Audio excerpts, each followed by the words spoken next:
Hello everybody. Today we will gonna discuss about the most expected NEET questions in 2024. So today we will discuss the PYQs that have been repeatedly asked in NEET in last 2-3 years. So we will start with ophthalmology today. So the rosette cataract due to blunt trauma have been asked 3 times in last 4 years. Uh, and the question was almost same every year. Similarly, fungal corneal ulcer, corneal ulcer have been asked 2 times in last 3 years. Visual field defects due to optic chiasma, optic lobe, optic tract, uh,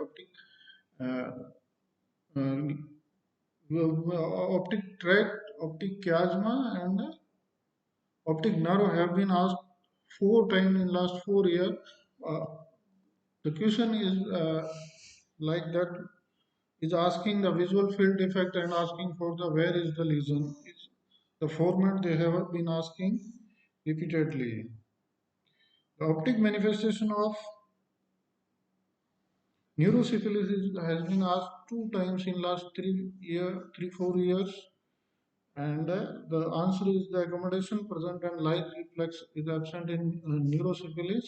That is the optic manifestation. Pterygium has been asked 2 times, especially they have been interested in asking in treatment and the perfect surgery they might ask this year.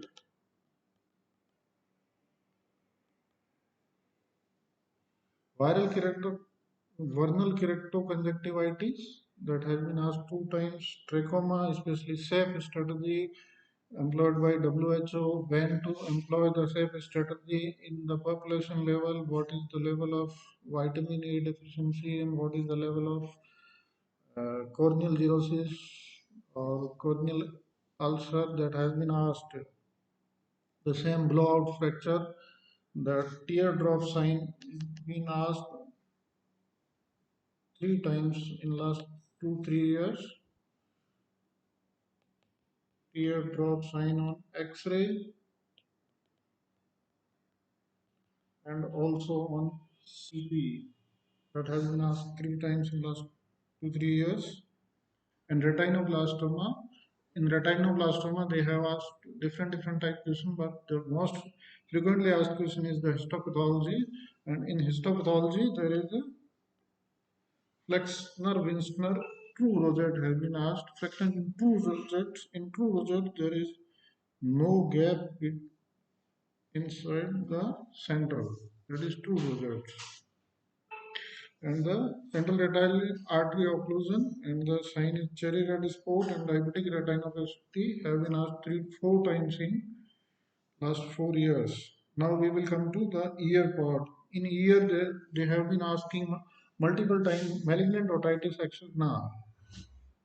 And the image based question, battle sign. Battle sign is seen in middle cranial fossa fracture. There is a bluish thin hue behind the ear on mastoid region. That is battle sign. And the order of auditory pathway, the mnemonic E. colima, has been asked to arrange the following in from to the ear to the visual cortex, auditory cortex, or from auditory cortex to the cochlea. Either way, they have been asking the E. colima stands for eighth nerve, follicular cochlea, and so on. I am forgetting it. And then they are asking an acute mastocytitis 3-4 times in last 5 years, and lateral sinus thrombosis have been asked twice in last 5 years. Glomus tumor twice in last 5 years. So now we come to the nose. In COVID times, they want to ask mucormycosis, but they might not gonna ask this year.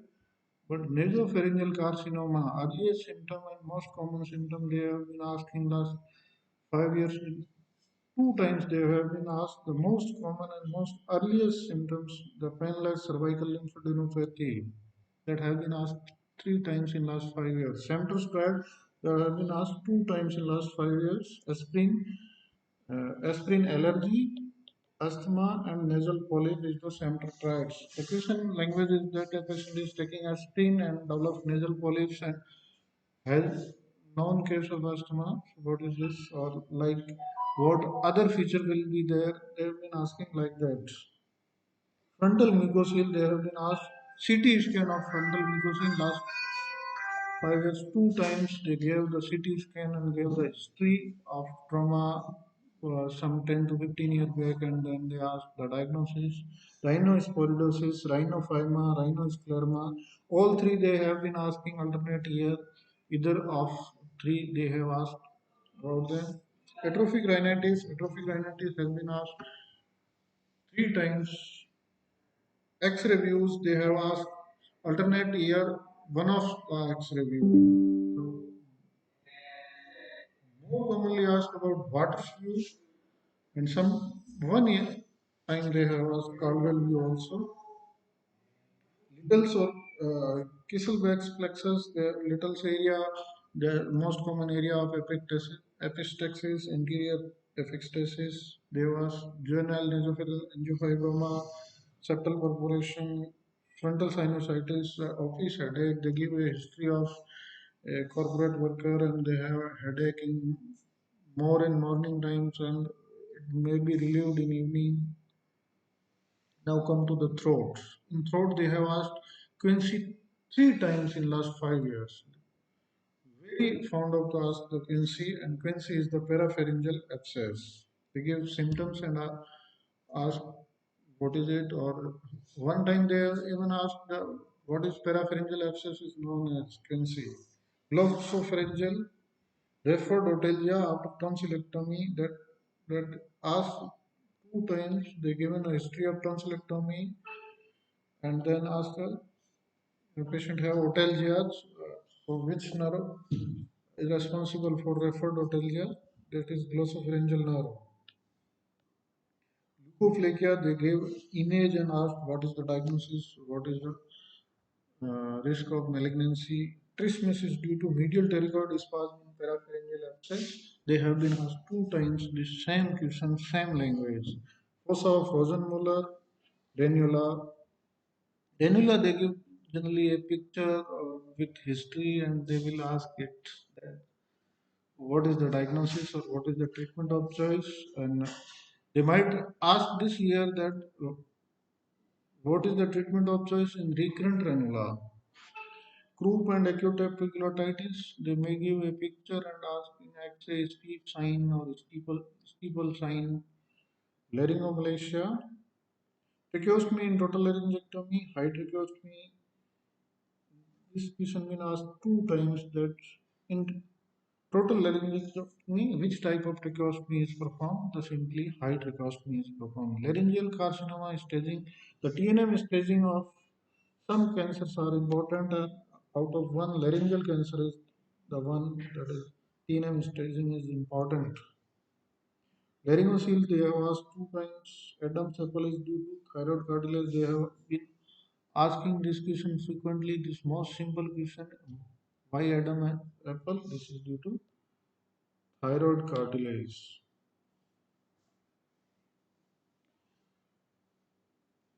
And life-saving muscle of vocal cord, posterior cricoarytenoid, only abductor of the vocal cord. This question has been asked four times, either way around.